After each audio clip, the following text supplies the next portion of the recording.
अस्सलाम वालेकुम, क्या हाल है सबका। अल्हम्दुलिल्लाह मैं भी बिल्कुल ठीक हूँ। तो जी आज यहाँ पर मैं बना रही हूँ चिकन के शामी कबाब। ये मैंने 1 किलो चिकन ली थी, साफ़ उसको करके और धो के मैंने इसको कुकर में डाल दिया। कुकर में इसलिए डाल रही हूँ कि ताकि जल्दी हो जाए। और 1 कप ही मैंने चने की दाल ली थी। चने की दाल मैंने कुछ टाइम पहले भिगो ली थी, लाइक 1 से 2 घंटे पहले। और फिर इसमें मैंने 4 आलू लिए हैं। आलूओं की वजह से ना ये काफ़ी अंदर से सॉफ्ट होते हैं, ड्राई नहीं बनते। फिर इसमें मैंने 1 टेबल स्पून तकरीबन अदरक लहसुन की पेस्ट डाली है। और एक दरमियाना साइज़ का प्याज इसमें मैंने डाल दिया। वैसे भी बना सकती थी नॉर्मल पतीली में कुकर के बगैर, लेकिन इसलिए नहीं बनाया कि एक तो जल्दी बन जाएगा, क्योंकि आलू और चने की दाल तो टाइम लेते ही हैं पकने में। चिकन तो जल्दी हो जाती है, बट ये जो दो चीज़ें हैं ये टाइम लेती हैं, इस वजह से मैंने कुकर का इस्तेमाल किया है। अब इसमें मैंने नमक डाला है, लाल मिर्च पाउडर डाली है, आप कुटी मिर्च भी डाल सकते हैं, धनिया पाउडर डाला है। ये मैंने तकरीबन लाल मिर्च तो 1 टीस्पून, नमक 1 टीस्पून, धनिया पाउडर मैंने तकरीबन 2 टीस्पून डाली थी, थोड़ा सा ज़ीरा डाला था 1 टीस्पून के बराबर। गरम मसाला मैं साबुत इसलिए नहीं डालती, वो फिर पिसता नहीं है। बाद में डालूँगी पिसा हुआ पाउडर लेके, वो मैं फिर जब हम उसका बैटर पीसेंगे तब। चलें अब इसके धनिया और पुदीना की तैयारी कर लेते हैं। उसको मैंने साफ़ करके और वॉश करके मैं रख दूँगी, ताकि थोड़ा सा उसका पानी ड्राई हो जाए। गीला गीला बिल्कुल पानी वाला नहीं ऐड करूँगी। इसकी मैं इसकी डंडियों के साथ ही इसको मैं चॉप करके डाल दूँगी। बस जो धनिया में थोड़ी सी मोटी डंडी होती है ना, वो मैंने थोड़ी सी निकाली थी इसकी। और फिर बाद में मैंने इसको पूरा ही डंडियों समेत उसको चॉप कर लिया था।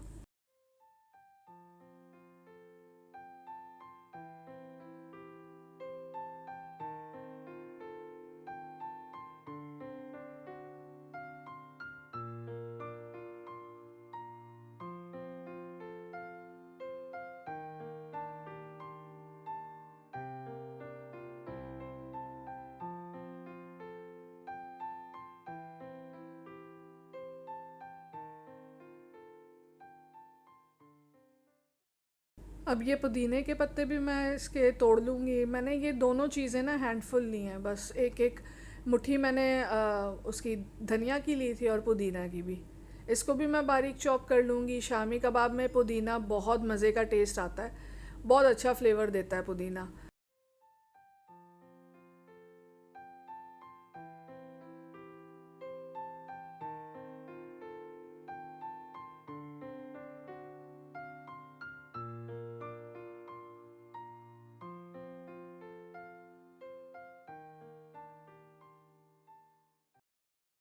अब यहाँ मैंने इन दोनों को धो लिया था, और धो के ना मैंने इसको सिंक में ही आड़ा करके रख दिया था कि इसमें से ना पानी ड्रेन होता रहे। तो जब तक बाकी का काम करना था, मैंने तो ये बिल्कुल ड्राई हो चुका हुआ था। अच्छा, यहाँ पर ना 3-4 सीटियाँ बज चुकी थी, तो फिर मैंने चूल्हा बंद कर दिया था। और जब इसकी सारी स्टीम निकल गई थी, तो फिर मैंने कुकर को खोला था। और यहाँ पर मुझे लगा कि ये पानी तो मैंने शायद ज़्यादा ही डाल दिया है। खैर, उसमें से फिर मैंने ना चिकन की सारी बोटियाँ प्लेट में निकाल ली, क्योंकि मुझे इसका पानी ड्राई करना था। अगर ज़्यादा ना भी होता, पानी मुनासिब भी होता, फिर भी मुझे पूरा तो ड्राई करना ही था। तो मैंने ये सारी इसमें से चिकन की बोटियाँ निकाल दी हैं, क्योंकि अगर मैं चिकन की बोटियों के साथ ड्राई करूँगी, तो चिकन की जो बहुत छोटी छोटी हड्डियाँ होती हैं ना, वो इसमें फिर टूट के रह जाती हैं, और वो फिर मुंह में आती हैं, बहुत बुरी लगती हैं। तो मैंने ये सारी प्लेट में निकाल दी हैं। और जब ये ठंडी हो जाएंगी, तो फिर मैं इसके ना पीसेस, जो मतलब रेशा इसको कर लूँगी। हाथ से ही ना इसका मैंने तोड़ लिया था, क्योंकि अगर मैं मशीन में करूँगी तो वो तो फिर बहुत ही कीमा बन जाता है, वो नहीं मुझे करना था। तो यहाँ पर मैं इसको हाथ से तोड़ रही हूँ। और फिर ये है कि आपको पता भी चल जाता है कि भाई आपके बोट वो हड्डी तो नहीं आ रही है, तो आप उसको अलग कर देते हो। तो यहाँ पे ये बिल्कुल ठंडी हो चुकी थी। और मैंने इतना इसको पकाया था, आलू को और चने की दाल को, कि वो बिल्कुल ही सूख चुकी हुई थी। बिल्कुल मैंने इसका पानी ड्राई कर लिया था। और अब मैं इसको प्याले में निकाल रही हूँ, ताकि अब ये ठंडा हो जाए। इसको मैं हाथ से ही पीसूँगी जब ये ठंडा हो जाएगा। कबाब कोई भी घर में बने हुए हो तो बहुत आसानी रहती है, सुबह स्कूल में बच्चों के लंच के लिए, या कभी होता है आपका मूड नहीं चाह रहा होता कुछ पकाने का, तो कबाब निकालो, बन कबाब बना लो। आज भी मैंने बन कबाब ही बनाने थे डिनर में, तो इसलिए मैंने कहा चलो मैं चिकन के शामी कबाब बनाती हूँ। अब यहाँ पर मैं प्याज को, एक दरमियाना प्याज लिया है मैंने, इसको मैं चॉप कर लूँगी, छोटा छोटा चॉप कर लूँगी। जितना हो सका था उतना चॉप कर लिया था, मेरा वो चॉपर भी टूट गया। जो मैनुअल चॉपर था मेरे पास, उसमें बहुत फ़ाइन प्याज चॉप हो जाते हैं, तो वो टूट गया, इसलिए अब मैं यहाँ पर हाथ से ही कर रही हूँ।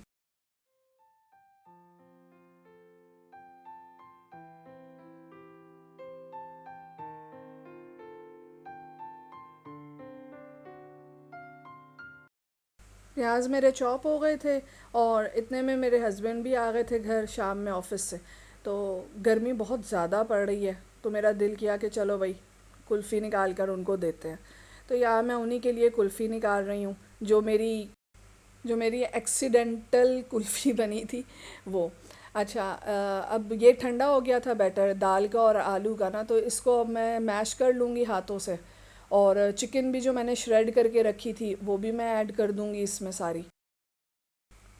इसको मैंने अच्छी तरह से इसमें डालकर और हाथों की मदद से ना बस मिक्स कर लिया था, तो वो उसी में ही बिल्कुल ही अच्छी तरह पिस गया था। और सुकून बड़ा रहता है आपके घर में अगर इस तरह कबाब बने हुए हो ना। तो यहाँ पर मैं नमक डाल रही हूँ, धनिया और पुदीना मैंने डाल दिया था, पता नहीं शायद मेरा क्लिप मिस हो गया है। नमक डाला है और गरम मसाला पाउडर डाला है, क्योंकि मैंने शुरू में कहा था मैं साबुत गरम मसाला नहीं डालती। वो मशीन में भी अगर पीसो ना तो काली इलायची, बड़ी वाली इलायची के दाने पिसते ही नहीं हैं, और वो मुंह में आते हुए मुझे नहीं अच्छे लगते हैं। तो मैं, ज़ाहिर है बच्चों ने भी खाना होता है, वो भी फिर बहुत ज़्यादा नखरे करते हैं, तो यहाँ पर मैं पाउडर डालती हूँ। और पाउडर डाल के मैंने मिक्स किया है। यहाँ पर मैंने ना टेस्ट किया था, तो मुझे मसालों में नमक कम लग रहा था, मिर्चें तो ठीक थी, नमक कम मुझे लग रहा था, तो मैंने वो ऐड किया। बीच बीच में मैं इसको चखी जा रही थी, जहाँ जहाँ मुझे फिर लग रहा था कि नहीं यार और डलेगा नमक, फिर मैंने और ऐड कर लिए थे। तो ये ज़ाहिर है आप लोग भी एक्सपीरियंस लेडीज़ हैं, आप लोगों को भी पता है कि घर में कुकिंग, मैं भी कोई मास्टर शेफ़ तो हूँ नहीं, बल्कि हूँ ही नहीं बिल्कुल, तो अब घर जैसी कुकिंग करती हूँ। तो वो मैं कर रही हूँ, बीच में चखी जा रही हूँ और सारी एडजस्टमेंट कर रही हूँ। ये मैंने ना मोल्ड ख़रीदा था, उसको मैं ऑयल से ग्रीस कर रही हूँ, दराज से लिया था मैंने, पाकिस्तान से मंगवाया था। इससे शेप बहुत अच्छी बनती है कबाबों की। तो ये मैं वो कर रही हूँ, मैंने इसको ग्रीस करके बस वो हाथ में लिया है, मुनासिब सा बॉल बना के उसमें मैंने मोल्ड में डाल के और इसको शेप दे दिया। और ये मैं सारे बना के रख लूँगी। मेरे ख्याल में 1 किलो चिकन से मेरे 25 से 30 कबाब आराम से बन गए थे। ये मैं शेप बन देकर इसको रखती जा रही हूँ। ये देखें कितने अच्छे गोल से और एक ही तरह के ना कबाब बनते हैं। ऐसा नहीं है कि कोई छोटा बड़ा, पतला दुबला, मोटा ताज़ा, ऐसा कुछ नहीं बन रहा होता है। तो वो एक ही शेप के बन रहे होते हैं कबाब।